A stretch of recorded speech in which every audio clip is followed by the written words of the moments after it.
Assalamualaikum warahmatullahi wabarakatuh. Bismillahirrahmanirrahim. Alhamdulillahirrabbilalamin. Wassalatu wassalamu ala asyrafil anbiya'i wal mursalin wa ala alihi wa ashabihi ajmain. Amma ba'd. Yang terhormat Kepala Sekolah SMP Negeri 1 Ngaglik, Bapak dan Ibu Guru, dan seluruh teman-teman kelas 7, 8, 9 yang telah berpartisipasi. Alhamdulillahirrabbilalamin, pada pagi hari ini kita dapat berkumpul walau secara online tanpa kendala dengan keadaan sehat walafiat. Saya ucapkan terima kasih kepada seluruh partisipan yang telah meluangkan waktunya untuk menghadiri acara berikut dalam rangka memperingati Maulid Nabi 1442 Hijriah pada hari Jumat 11 Desember 2020. Silahkan acara ini diikuti dengan baik.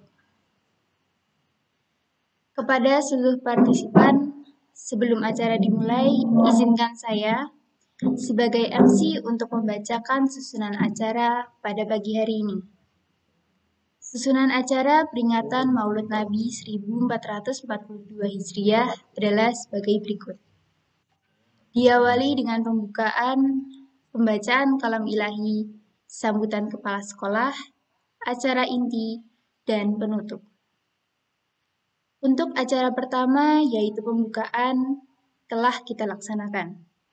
Dilanjutkan oleh acara yang kedua, pembacaan kalam ilahi oleh Kak Nilam Aulia yang akan membacakan surat Al-Anbiya ayat 107 sampai 112. Dipersilahkan Kak Nilam untuk mengisi acara kedua.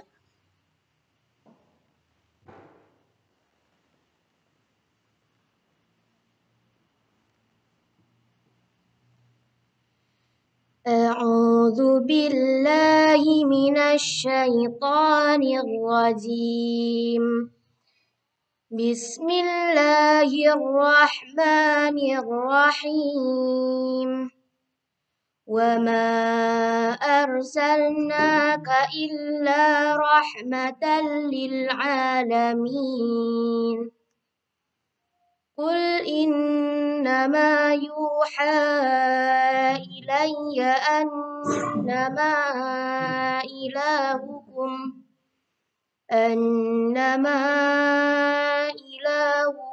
إله واحد فهل أنتم مسلمون فإن تولوا فقل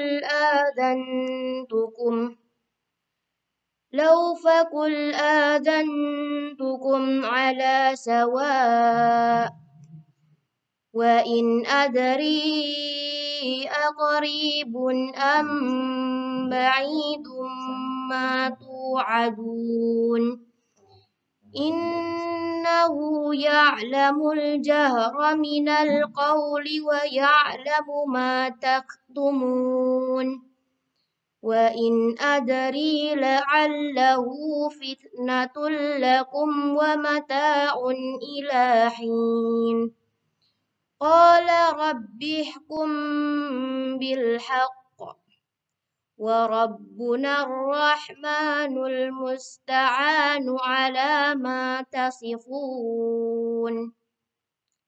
Dan kami tidak mengutus engkau Muhammad, melainkan untuk menjadi rahmat bagi seluruh alam. Katakanlah Muhammad, sungguh apa yang diwahyukan kepadaku ialah bahwa Tuhanmu adalah Tuhan yang Esa. Maka apakah kamu telah berserah diri kepadanya? Maka jika mereka berpaling, maka katakanlah Muhammad, aku telah menyampaikan kepadamu ajaran yang sama antara kita, dan aku tidak tahu apakah yang diancamkan kepadamu itu sudah dekat atau masih jauh. Sungguh, Dia Allah mengetahui perkataan yang kamu ucapkan dengan terang-terangan dan mengetahui pula apa yang kamu rahasiakan. Dan aku tidak tahu, boleh jadi hal itu cobaan bagi kamu dan kesenangan sampai waktu yang ditentukan. Dia Muhammad berkata, Ya Tuhanku, berilah keputusan dengan adil, dan Tuhan kami Maha Pengasih, tempat memohon segala pertolongan atas semua yang kamu katakan.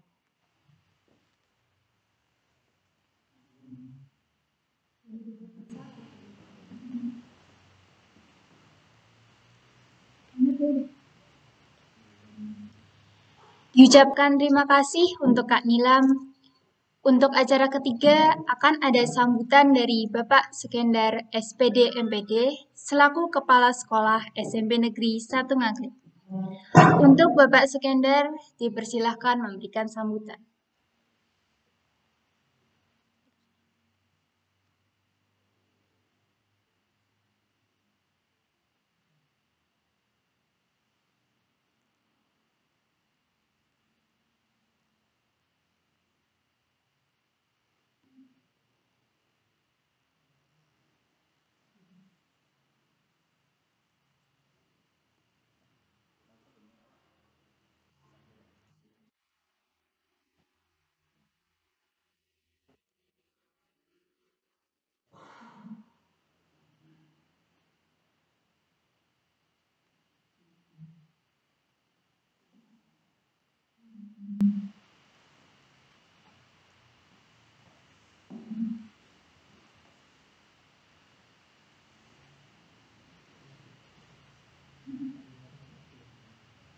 Maaf untuk Pak Kender, mic-nya tolong dinyalakan.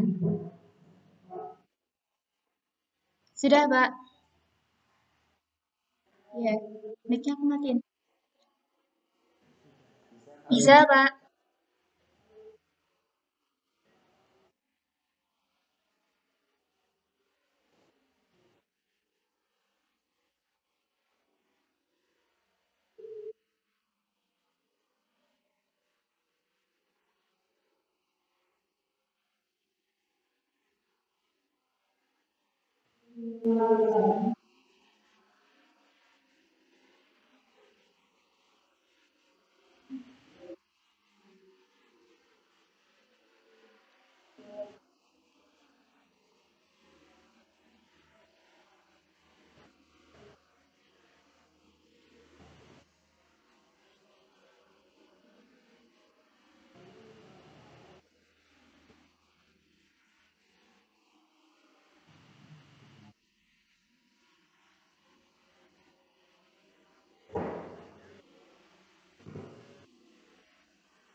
Diucapkan terima kasih kepada Bapak Skender SPD MPD yang telah memberikan sambutan.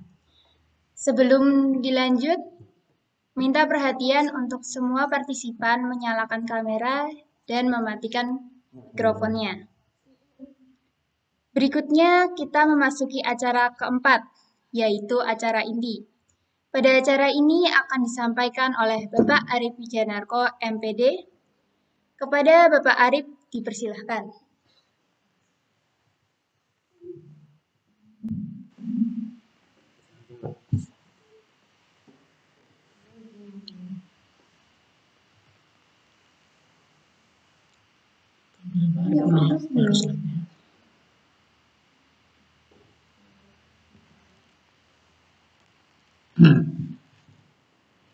Bismillahirrahmanirrahim. Assalamualaikum warahmatullahi wabarakatuh.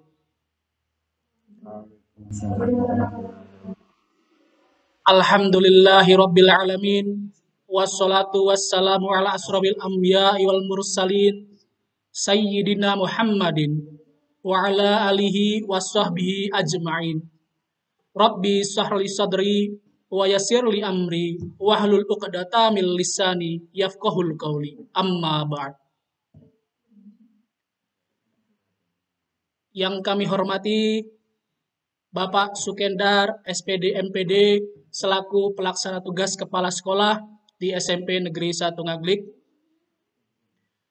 Yang kami hormati Bapak Ibu guru, staf karyawan di SMP Negeri 1 Ngaglik. Dan yang kami sayangi dan insya Allah bisa kami banggakan yaitu siswa-siswi kelas 7, kelas 8, dan kelas 9 SMP Negeri 1 Ngaglik. Semoga kalian menjadi generasi penerus bangsa yang rahmatan lil alamin, mengikuti suri tauladan Rasulullah Sallallahu Alaihi Wasallam. Puji syukur, alhamdulillah. Marilah senantiasa kita haturkan kehadiran Allah Subhanahu wa Ta'ala atas limpahan rahmat, taufik, hidayah, dan inayahnya, serta yang tidak kalah penting, nikmat berupa kesehatan, sehingga pada hari ini kita bisa berkumpul melalui Google Meet atau melalui daring. Walaupun pengajian kita pada hari ini tidak bisa langsung bertatap muka dikarenakan ada musibah yang bernama wabah COVID-19. Namun, hal tersebut tidak akan menghalangi kita insya Allah untuk tetap menjalin ukhuwah Islamiyah antara sesama umat muslim. Dalam hal itu kaitannya mengenai pengajian peringatan Maulud Nabi Muhammad Sallallahu Alaihi Wasallam tahun 1442 Hijriah. Salawat dan salam senantiasa kita haturkan kepada Nabi besar Muhammad Sallallahu Alaihi Wasallam, karena beliaulah suri tauladan kita dalam berakhlakul karimah, dan beliau pula lah Khatimul Anbiya, Nabi terakhir penyempurna ajaran Islam sebagai rahmatan lil alamin. Untuk itu, langsung saja kita pada acara inti dari peringatan Maulud Nabi besar Muhammad Sallallahu Alaihi Wasallam. Walaupun peringatan ini sudah berlalu pada tanggal 29 Oktober lalu, namun karena berbagai macam situasi dan kondisi, kita baru bisa melaksanakan peringatan Maulud Nabi pada hari ini. Semoga semuanya berjalan dengan baik dan lancar. Amin. Amin. Amin ya Rabbal Alamin. Ya, mengenai Maulud, mengenai kata Maulud yang artinya adalah hari kelahiran. Yang artinya adalah hari kelahiran Nabi besar Muhammad Sallallahu Alaihi Wasallam. Sebagian besar umat Islam, terutama di Indonesia setiap tahun selalu memperingati hari kelahiran Nabi besar Muhammad Shallallahu Alaihi Wasallam. Sebagai wujud apa? Sebagai wujud sebagai wujud rasa gembira, rasa syukur kita atas hadirnya Nabi penyempurna ajaran Islam yang menjadi Nabi terakhir atau Nabi akhir zaman. Maka dari itu umat Islam di seluruh dunia hendaknya bersuka cita. Dan bukan hanya bersuka cita, tetapi kita bisa mencontoh suri tauladan yang sudah Rasulullah ajarkan selama masa hidupnya. Untuk itu kita bisa ambil pelajarannya dari Rasulullah semasa hidup. Jika mungkin kebanyakan dari kita semua, kaum kaula muda, banyak dari kita yang mengidolai yang bukan seharusnya. Justru kita mengidolai kebanyakan dari orang-orang kafir. Yang berpenampilan bukan ciri khas umat Islam. Ada yang mengikuti gaya-gaya anak band, mengikuti gaya-gaya artis, seperti rambutnya dicat merah, dibentuk sebagai macam rupa digambar. Ada yang memakai anting laki-laki, ada juga yang ditato dan lain sebagainya. Itu bukanlah suri tauladan dicontohkan oleh Rasulullah. Maka hendaknya kita sebagai umat Islam hendaknya mengidolai siapa? Yaitu tidak lain dan bukan adalah Rasulullah Shallallahu Alaihi Wasallam.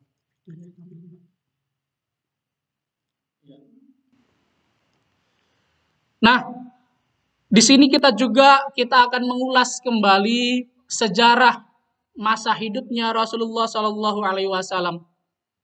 Seperti kata Bapak Sukendar, hendaknya bukan hanya sekedar mengikuti saja, mendengarkan, tetapi kita bisa mencatat poin-poin penting dan juga kita bisa mengambil hikmah, manfaat insya Allah dari pengajian ini. Amin. Ya.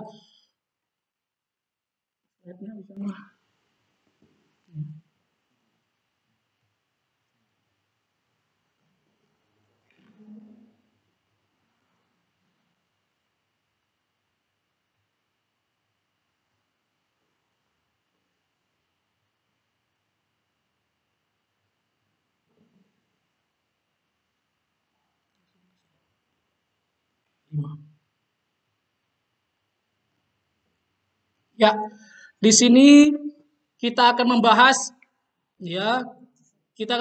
mengenai sejarah Nabi Muhammad mulai dari sebelum lahirnya Rasulullah. Ketika sudah lahir, kemudian usia segini sampai nanti tiba waktunya Rasulullah berjumpa oleh Allah Subhanahu wa taala, yaitu wafatnya Rasulullah di usia yang ke-63 tahun. Nah, mengenai sebelum kelahiran Nabi Muhammad Shallallahu Alaihi Wasallam, ternyata sudah banyak kejadian-kejadian di kota Mekkah, tepatnya yaitu di negara Saudi Arabia. Apa kejadiannya? Salah satunya adalah Ka'bah. Ka'bah yang dibangun oleh Nabi Ibrahim dan juga Nabi Ismail alaihissalam. Diserbu oleh tentara gajah yang dipimpin oleh atau yang dikomandoi oleh Abraha. Kenapa tentara gajah ini ingin menyerbu Ka'bah? Karena mereka memiliki rasa iri dengki. Begitu banyak setiap tahun semakin bertambah umat Islam yang mengunjungi Ka'bah untuk melakukan ibadah haji. Semakin banyak, semakin ramai pengikutnya Nabi Muhammad SAW. Karena itu pasukan gajah yang dikomandoi oleh Abraha tidak ingin lagi orang-orang Muslim berbondong-bondong datang ke Ka'bah menunaikan ibadah haji. Mereka ingin mengambil alih Ka'bah, ya, bukan lagi orang Muslim yang melaksanakan ibadah haji, tetapi diambil alih oleh Abraha dengan pasukan gajahnya. Nah, namun Allah Subhanahu wa taala tidak menghendaki Ka'bah hancur, Ka'bah musnah, apalagi dengan Abraha dengan pasukannya.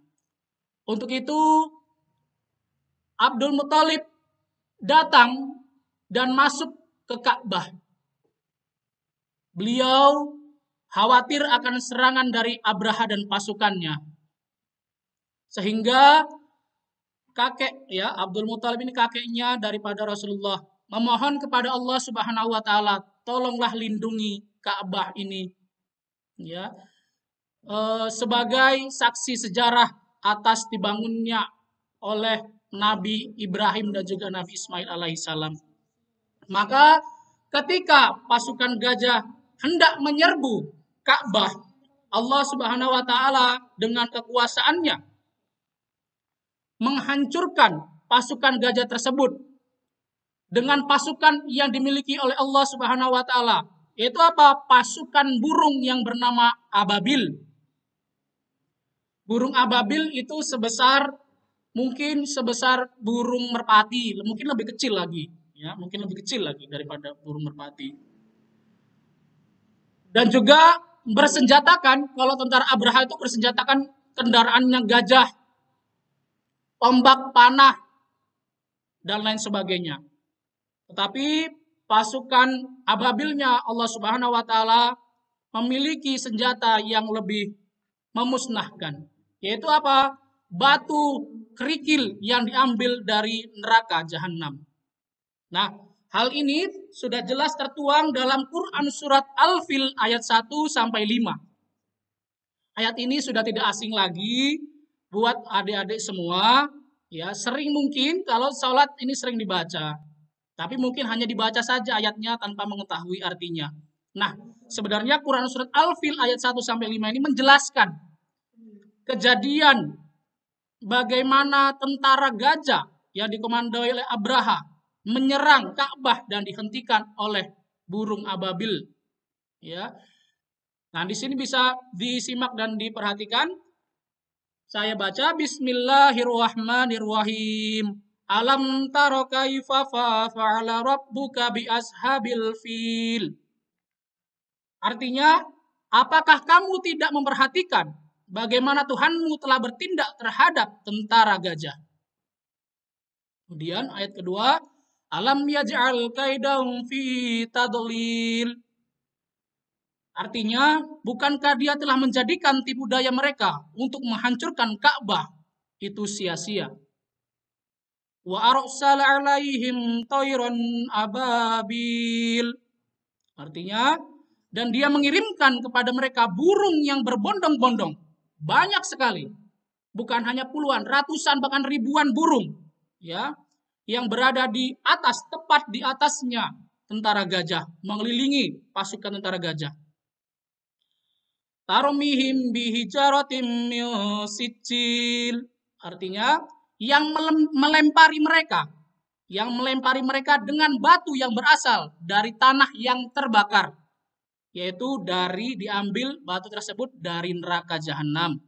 Ya, bagaimana kalau api saja, ya, tersentuh oleh tangan kita, api di dunia ini rasanya bukan main panasnya. Apalagi batu yang sudah dipanaskan di dalam api neraka itu ratusan kali lebih panas daripada api yang ada di dunia ini dan dijatuhkan tepat di atas pasukan tentara gajah. Yang terakhir, faj'alahum ka'asfim ma'kul. Yang artinya, lalu dia menjadikan mereka seperti daun-daun yang dimakan ulat. Jatuhnya kerikil di atas kepala mereka. Begitu jatuh tepat di atas kepala tentara gajah, langsung meleleh kepala mereka, jatuh di pundak, jatuh di dada, dan lain sebagainya. Namun, gajah-gajah tersebut tidak ada yang mati. Ya, gajah-gajah tersebut langsung pergi menghindar, lari. Karena gajah-gajah tersebut tidak memiliki akal pikiran. Dia hanya mengikuti tuannya saja, maka dia bukan orang yang bersalah. Itu dijelaskan dalam Quran surat Al-Fil ayat 1 sampai 5. Kemudian tidak berselang lama ya, lahirlah Nabi Muhammad Shallallahu alaihi wasallam. Namun Rasulullah belum lahir saja ya, beliau sudah mendapatkan ujian yang pertama. Jadi Rasulullah hidup itu penuh suka maupun duka. Tapi jika dilihat dari sebelum lahir ke muka bumi, Rasulullah sudah mendapat duka yang pertama, yaitu ya Abdullah, ayahnya Rasulullah Shallallahu Alaihi Wasallam sudah wafat. Padahal Rasulullah masih dalam kandungan ibunya yang bernama Siti Aminah di usianya yang ke-6 bulan. Siti Aminah mengandung Rasulullah di usia yang ke-6 bulan. Rasulullah sudah ditinggal wafat oleh ayahnya Abdullah. Bayangkan, jadi Rasulullah belum lahir saja, Rasulullah sudah mendapat ujian, yaitu menjadi anak yatim. Kemudian lahirlah Nabi Muhammad Shallallahu Alaihi Wasallam ke muka bumi. Begitu lahir, kemudian dengan bahagianya Siti Aminah. Kemudian bahagia juga kakeknya Abdul Muthalib. Saking bahagianya, Abdul Muthalib menggendong Rasulullah. Menggendong Rasulullah dibawa ke Ka'bah dan diberi nama Muhammad. Jadi pada waktu itu tidak ada orang yang bernama Muhammad selain Rasulullah sendiri. Ya, nama Muhammad ini adalah nama yang pertama kali diberikan kepada seseorang, yaitu diberikan oleh Abdul Muthalib kepada Rasulullah itu sendiri. Nah, kemudian orang-orang Mekah pada waktu itu heran kaget. Kok namanya lain daripada yang lain? Tidak seperti biasanya. Gitu ya. Ini nama dari siapa? Kok bukan dari suku-suku Quraisy? Gitu ya. Misalnya, suku ini seperti halnya adat ya, atau ya suku seperti orang Jawa misalnya. Ada yang namanya Paijo, ya, Tugimin, Ngatiyah. Nah, itu kan nama-nama khas suku tersebut. Ya. Ada suku Quraisy ya sama suku Jawa. Tetapi kok di antara nama-nama tadi Paijo, Ngatimin, Ngatiyah, kok ada nama yang lain daripada yang lain, yaitu Muhammad. Ini bukan dari nama suku Quraisy aslinya. Tapi akhirnya penduduk tersebut mulai bisa menerima seiring berjalannya waktu. Namun Rasulullah begitu lahir ternyata tidak bisa menyusu oleh ibu kandungnya Siti Aminah. Karena sudah takdir atau qadarullah. Ya, air susu Siti Aminah tidak dapat keluar. Maka 8 sampai 10 hari ya, Abdul Muthalib ini mencarikan ibu susuan. Beda sama sekarang. Kalau sekarang seorang bayi yang tidak bisa menyusu oleh ibunya, ada susu formula banyak tuh ya, macam-macamnya, ada Romina, SGM dan lain-lain. Tapi pada zaman Rasulullah nggak ada seperti ini, ya. Jadi nggak ada seperti ini. Nggak ada seperti ini. Jadi harus mencarikan ibu susuan. Jadi 9 sampai 10 hari waktunya dapatlah ibu susuan yang bernama Halimah Tusyadiyah. Jadi di sini bisa kita lihat kelahiran Nabi Muhammad, mungkin bisa dicatat ya. Mungkin ada yang belum mengerti atau ada yang lupa, boleh silakan sambil dicatat. Kelahiran Nabi Muhammad pada tanggal 12 Rabiul Awal tahun gajah. Ya, tahun gajah. Pada waktu itu ada tahun penyerangan yang dilakukan oleh pasukan gajah pada Ka'bah. Bertepatan dengan bulan April tahun 570 Masehi. Siti Aminah melahirkan seorang anak laki-laki dengan penuh kegembiraan. Abdul Muthalib akhirnya menggendong bayi itu dan dibawanya ke Ka'bah. Setelah dari Ka'bah, bayi tersebut diberi nama Muhammad. Nah, kemudian disusukan kepada Halimah Tusyadiyah. Disusukan sampai usia 5 tahun Nabi Muhammad dibawa oleh Halimah ya ke rumahnya.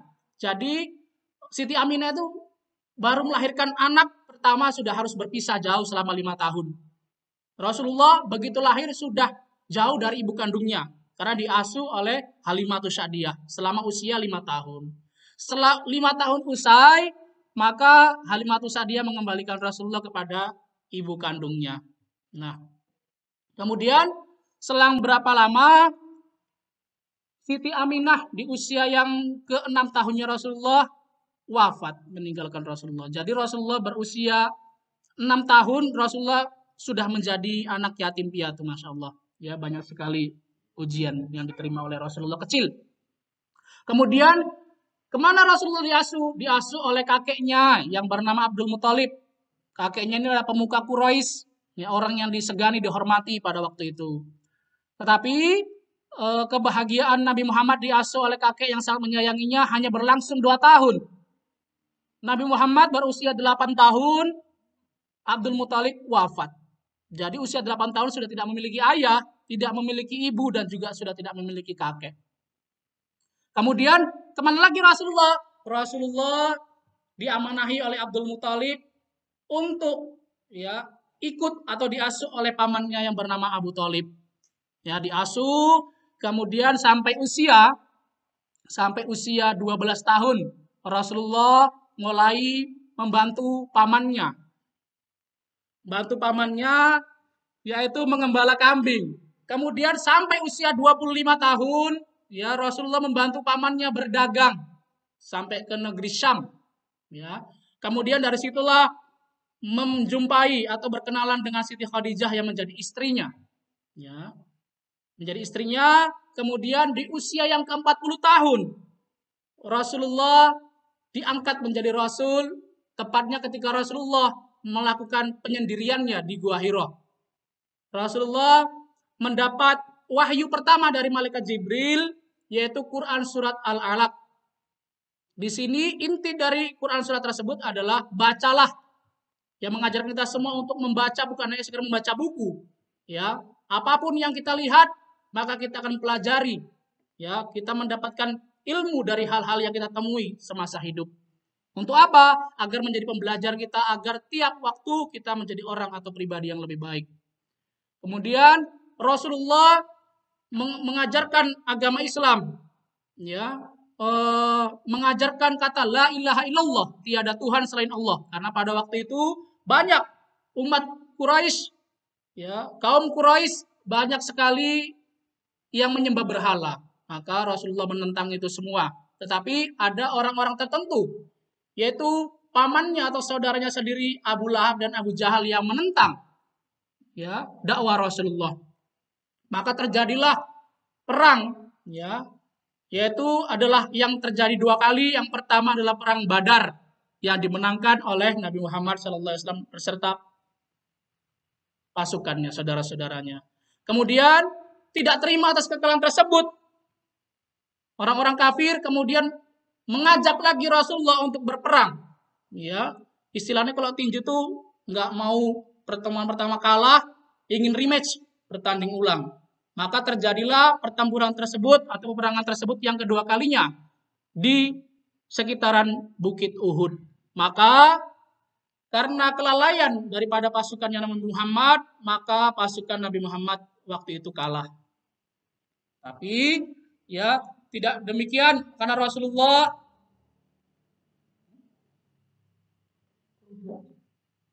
kemudian dengan kesabaran Rasulullah, agama Islam mulai menunjukkan kegemilangannya, yaitu orang-orang banyak yang masuk ya ke agama Islam. Ya, sampai usia Rasulullah yaitu usia 63 tahun Rasulullah wafat. Tetapi walaupun usianya Rasulullah terhitung ya mungkin sama seperti orang kita sekarang ini, yaitu sekitar 60-70, Rasulullah sudah pergi meninggalkan dunia ini. Namun Rasulullah tidak hanya pergi meninggalkan kita, tapi mengajarkan apa-apa, meninggalkan warisan kepada kita, anak cucunya. Warisan apa? Yaitu berupa Al-Quran sebagai salah satu mukjizatnya Rasulullah. Dan juga suri tauladan yang bisa kita contoh sampai sekarang. Semoga kita semua bisa meniru akhlakul karimah yang dicontohkan oleh Rasulullah SAW, bukan yang lain. Ya, semoga kita mendapat syafaat daripadanya di kemudian hari. Pak Arif ingin kita semua mengajak, ya, mengucapkan atau melafalkan ya kalimat sholawat. Mari bersama-sama. 1, 2, 3. Allahumma sholli ala sayyidina Muhammad wa ala ali sayyidina Muhammad. Apa artinya? Aku bersaksi bahwasannya Nabi Muhammad adalah utusan Allah. Nah, untuk itu karena waktu juga tidak banyak lagi, semoga kalian mendapat manfaat, ilmu, berkah dari apa yang sudah kita ikuti pada pagi hari ini, ya. Tapi sebelum itu, marilah kita semua menengadahkan tangan, berdoa kepada Allah Subhanahu wa taala agar kita semua mendapat ilmu berkah manfaat dari pengajian daring ini. Mari bersama-sama kita menengadahkan tangan. Gambar saya lagi aja.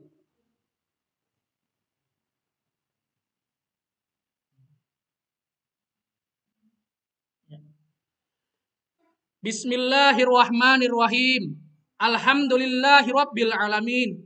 Hamdan yuafi ni'amahu wa yukafi mazidah. Ya Rabbana lakal hamdu wa lakas syukru kama yanbaghi li jalalin wajhika wa azimi sultanik. Allahumma sholli wa sallim ala sayyidina Muhammad walhamdulillahi rabbil alamin. Allahumma firli wali walidayya warhamhuma kama rabbayani shaghira. Rabbana fir lana wal ikhwanina alladzina sabaquna bil iman wa la taj'al fi qulubina khillal lil ladzina amanu. Rabbana innaka ra'ufur rahim. Rabbana la tuzigh qulubana ba'da id hadaitana wa hab lana min ladunka rahmah innaka antal wahhab. Allahumma inna nas'aluka salamatan fid din wad dunya wal akhirah wa afiatan fil jasad wa sihatan fil badan wa ziyadatan fil ilmi wa barakatan fil rizki wa taubatan qoblal maut wa rahmatan indal maut wa maghfiratan ba'dal maut. Allahumma hawin alaina fi syakaratil maut wa najjata minan nar wal afwa indal hisab. Rabbana hablana min azwajina wa zurriyatina qurrata ayun waj'alna lil muttaqina imama. Rabbana taqabbal minna innaka antas samiul alim wa tub alaina innaka antat tawwabur rahim. Rabbana atina fid dunya hasanah wa fil akhirati hasanah wa qina azabannar. Subhanaka rabbika rabbil izzati amma yasifun wa salamun alal mursalin walhamdulillahi rabbil alamin. Sekian dari Pak Arif, kurang lebihnya mohon maaf. Wassalamualaikum warahmatullahi wabarakatuh.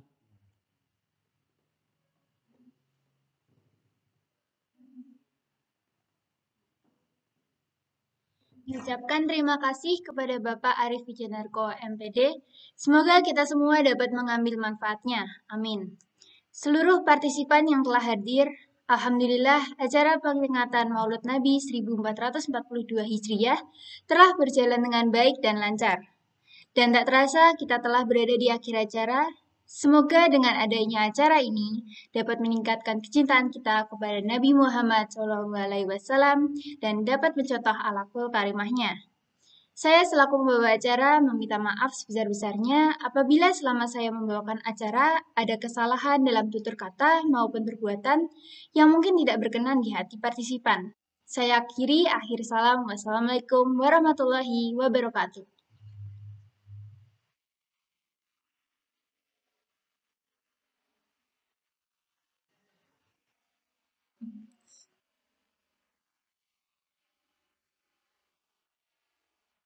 Dadah.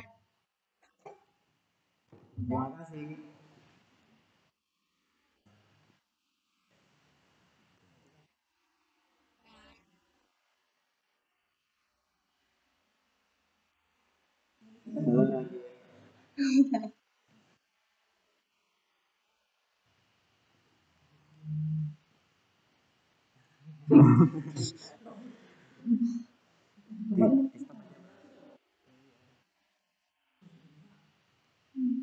Tiga.